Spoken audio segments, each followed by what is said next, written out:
Merci tout le monde d'être venu aujourd'hui. Après 8 ans de Justin Trudeau, tout semble être brisé.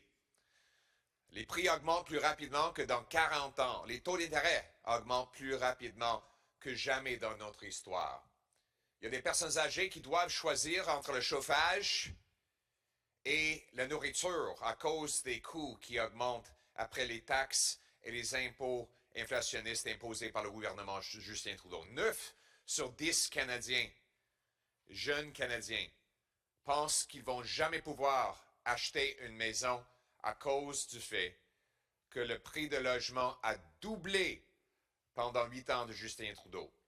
Ces déficits inflationnistes augmentent les taux d'intérêt sur les hypothèques et les gardiennes de privilèges, les bureaucrates, empêchent la construction de nouvelles maisons. Donc, nos jeunes ne peuvent pas trouver des maisons. Donc, davantage de nos jeunes vivent dans les centres d'hébergement et dans les rues.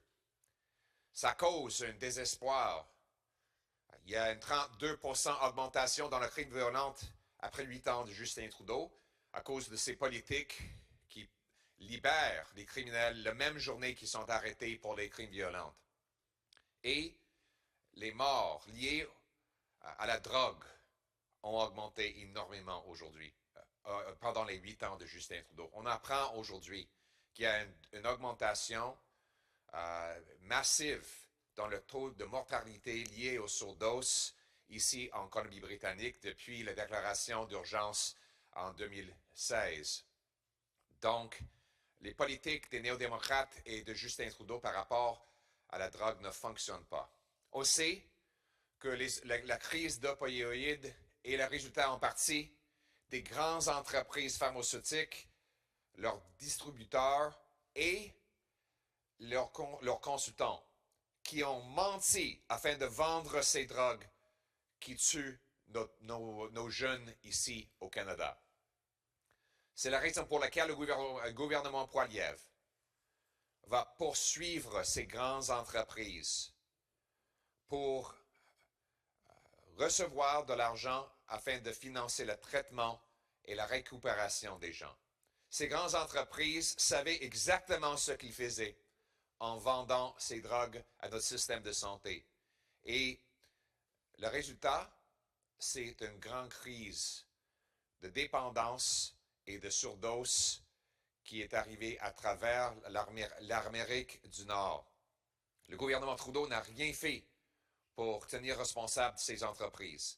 Ici, en Colombie-Britannique, le gouvernement a lancé une poursuite judiciaire. Le gouvernement Poilievre va ajouter le gouvernement fédéral à cette poursuite. Et ensuite, on va lancer une autre poursuite séparée pour couvrir des autres coûts que paye le gouvernement fédéral liés à la drogue et à l'opioïde. Donc, on va chercher 44 milliards de dollars de ces entreprises afin de payer le prix que les contribuables doivent subir pour cette crise. C'est les coûts pour les forces frontalières, les policières, les prisons, le traitement, les programmes pour les peuples autochtones. Ces coûts-là sont énormes et c'est une génération de coûts. C'est les entreprises pharmaceutiques et leurs consultants qui devraient payer le prix. Donc, c'est pour ça que le gouvernement Poilievre va les poursuivre et on va utiliser l'argent pour des programmes comme celui ici pour sauver les vies de nos jeunes. Il y a toujours de l'espoir et c'est le gros bon sens que les entreprises qui ont causé cette crise devraient payer le prix. Donc, ramenons le gros bon sens chez nous. Ramenons la récupération et le traitement chez nous. Ramenons l'espoir chez nous. C'est ce que le gouvernement Poilievre va faire. Thank you very much.